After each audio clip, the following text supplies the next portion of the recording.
International yoga day আন্তঃৰাষ্ট্ৰীয় যোগ দিৱস। যোগ সাধনা এক প্ৰাচীন ভাৰতীয় কলা। ইতিহাসে ঢুকি নোপোৱা দিনৰে পৰা ভাৰতবৰ্ষত যোগ সাধনাৰ অভ্যাস চলি অহাৰ কথা আমি জানো।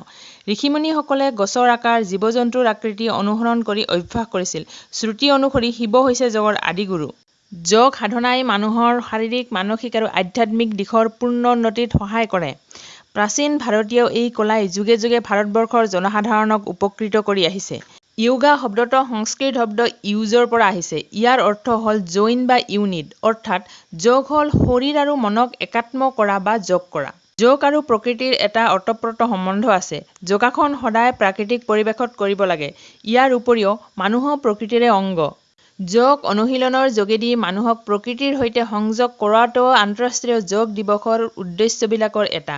2014 চনৰ 27 ছেপ্টেম্বৰত ভাৰতৰ সেই সময়ৰ প্ৰধানমন্ত্ৰী নৰেন্দ্ৰ মোদী ডাঙৰীয়াই এটা আন্তঃৰাষ্ট্ৰীয় যোগ দিৱস সমগ্ৰ বিশ্বজুৰি পালন কৰিবলৈ আহ্বান জনাই ৰাষ্ট্ৰসংঘৰ সাধাৰণ পৰিষদত এটি প্ৰস্তাৱ দাঙি ধৰিছিল। 2014 চনৰ 11 ডিচেম্বৰত বহা ৰাষ্ট্ৰসংঘৰ সাধাৰণ পৰিষদে সেই প্ৰস্তাৱটোত অনুমোদন জনালে আৰু তাৰ পিছৰ বছৰৰ পৰা অৰ্থাৎ 2015 চনৰ 21 জুনৰ দিনা প্ৰথমবাৰৰ বাবে আন্তঃৰাষ্ট্ৰীয় যোগ দিৱস সমগ্ৰ বিশ্বজুৰি পালন কৰা হয়। 21 জুনৰ দিনটো উত্তৰ গোলাৰ্ধত বছৰটোৰ আটাইতকৈ দীঘল দিন হয়।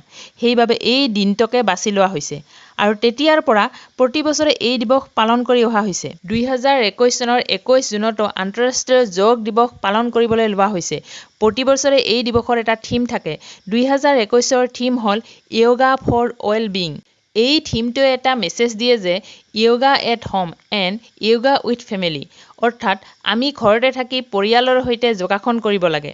এইবাৰ ক'ভিড-19 পেণ্ডেমিকৰ কাৰণে আমাৰ ইমিউনিটি পাৱাৰ বাঢ়িব লাগে আৰু লগতে মানসিকভাৱে ষ্ট্ৰং হ'ব লাগে। সেইবাবে আমি ঘৰতে থাকি সুস্থ হৈ থাকিবলৈ যোগাসন কৰিব লাগে।